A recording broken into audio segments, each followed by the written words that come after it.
hairstyle is inspired by Rory Gilmore today, although it's not the exact same thing that she wore, but it resembles it. And I want to say that I've almost finished The Hunchback of Notre Dame. I think I have like 70 pages out of 500 plus left, and I will finish it in just one more sitting. A breakfast in a cafe, just in the style of Rory Gilmore.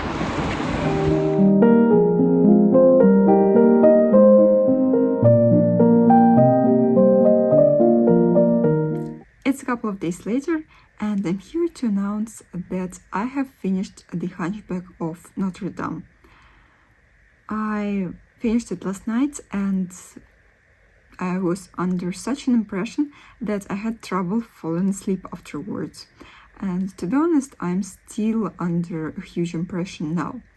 The last 3 chapters of this amazing book were the most magnificent.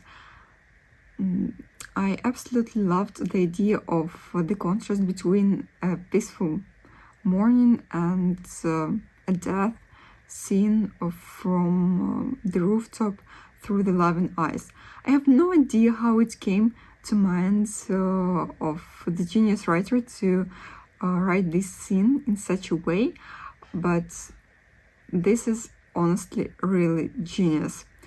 And then the last scene of the novel, where we see the 2 skeletons together, is such a moving sign of the love of the poor hunchback that it will linger in my mind forever. And to be frank, I think that this book will definitely make it to the top like 3, 2, or even 1 books of the year, because it was one of the greatest reading experiences in a while. Now I want to talk for a little bit about characters, or rather one particular character, him being Claude Frollo. I want to note that I think Victor Hugo might have had Goethe's Faust in mind when he was creating his character. Let me explain why I think so. Well, to begin with, ever since I had read the first description of Claude Frollo, from which it became obvious that he was a studious man who had mastered all arts and sciences, I had a parallel in my mind between him and Faust. Because, Faust too was a learned man who despised all other activities apart from studying, and that's already something. And then the storyline too. Both these men fall in love with young, innocent girls, much younger than them. And correct me if I'm wrong, neither of the girls actually wanted this attention from the older man. So this yet again makes something of a parallel between them, and in my opinion it might not be purely coincidental. And then continuing to speak about Claude Frollo, it's also worth noting how controversial this character is, because personally I'm still into minds and about him, and I can't decide which single opinion about him to have. Of course, he does really appalling things in the book, and by no means can we call him a good person. His deeds are truly revolting, but at the same time there's something really magnificent and even attractive about him. And as for me, I ended up actually liking him, and at the same time condemning him, and hence condemning myself for liking him. Let's take, for example, this last impassioned monologue of his, where he told the girl to choose between him and the gallows. Well, of course, it's revolting. But at the same time, there is such passion in it that it becomes even beautiful in some wrong and warped and twisted, but still in some way it's beautiful, however amazing it sounds. And for that reason I can't just say that he's like a bad man and I don't like him. No, it's way deeper than that. And I firmly believe that this is the true literary mastery, when the writer is able to create a character who's so deep that like positive and negative things about them make the reader constantly change their opinion of them. I mean, when it is easy to see that the character is a real person with all the flaws, but also with like some good parts, interesting parts, and not just a villain who is a villain for the sake of being villain. Let's put it so. And for now, I think this will be it about The Hunchback of Notre Dame. And I also want to say a few words about what I'm going to be reading next. And this will be Twisted Love by Anne Hahn, which is a rec from a friend of mine. I'm expecting it to be an easy read that will help me feel something and relax for a little bit, because it is supposed to be a romance with the grumpy sunshine trope. Oh, anyway, I will keep you updated on it.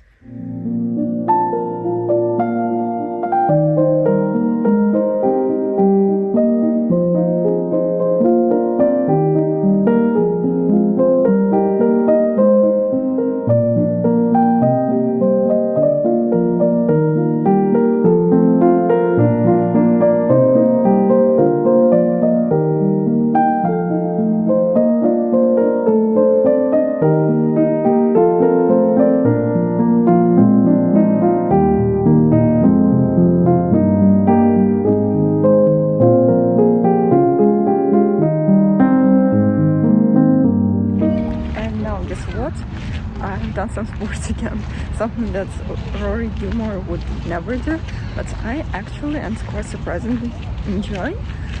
I went to play badminton a few days ago, and today me and my parents did some rowing. Oh, that was really a little bit. My father did most of it, but it was still enjoyable, and I like those small boat trips. As for reading, well, I've fallen a little bit behind the schedule, but I'm still managing to read every day, so that's quite a success.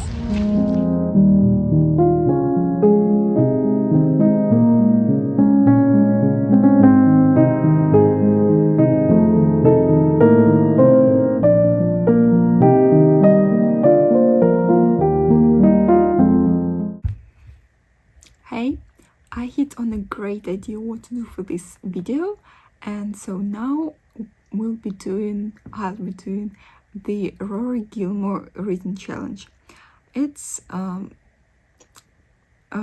challenge, well, a test where you mark all the books that Rory read in the series and see how many of these books you've read yourself.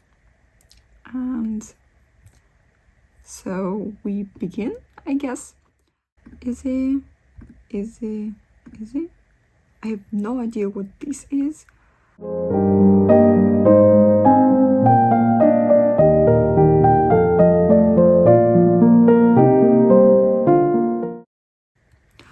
I got 36 out of 339 on the list, which is only 11%.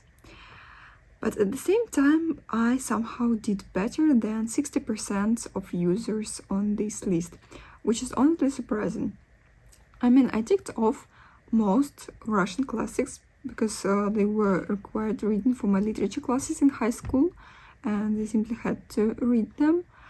And of course, I have read some extremely famous, world famous classics like Wuthering Heights or Pride and Prejudice, Jane Eyre, but most of those even classical books in English are completely unknown and unfamiliar to me, and yet I somehow managed to do better than 60% of users on this list.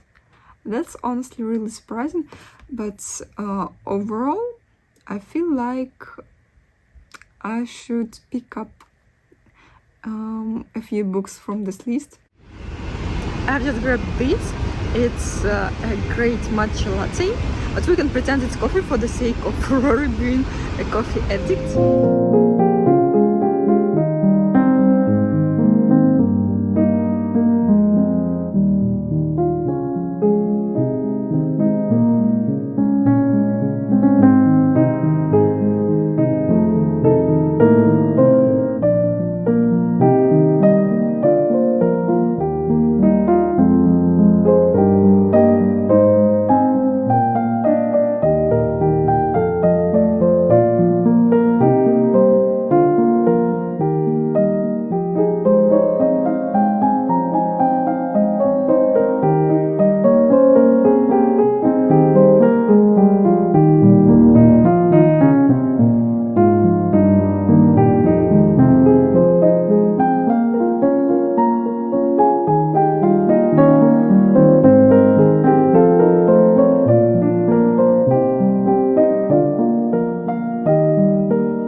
Through the Twisted Love by Anne Han, and obviously I won't be finishing before I post this vlog, because otherwise it would take me too much time to film one vlog, but I will later comment on the book in greater detail.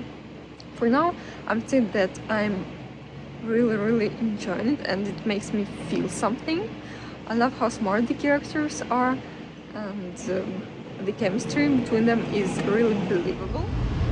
I also want to add that this book is a pleasant surprise after the last romance novel that I read back in December, which didn't impress me at all because the main character was dumb and the two love interests were like not interested at all. But here, yeah, it definitely gives me some feelings, and sometimes I think I even start to think not about the main characters, but more about something life-related. Yeah. Anyway, I'm having a great time with this book. I'm having great fun with it, what's important.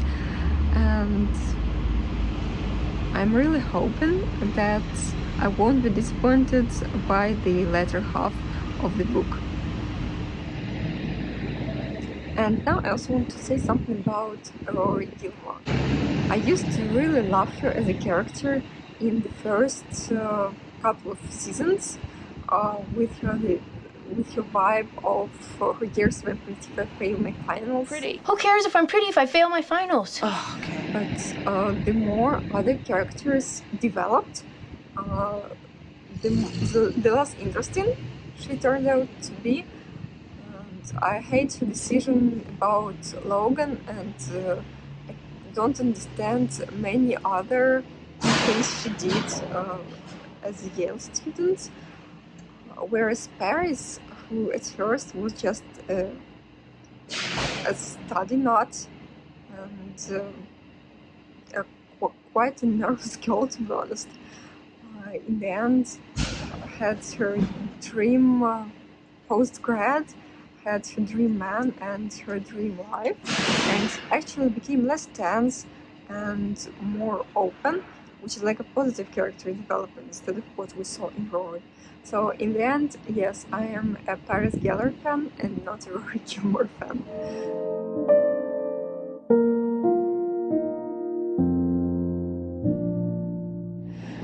Having said that, I think it's time to finish this vlog, which I hope you have enjoyed.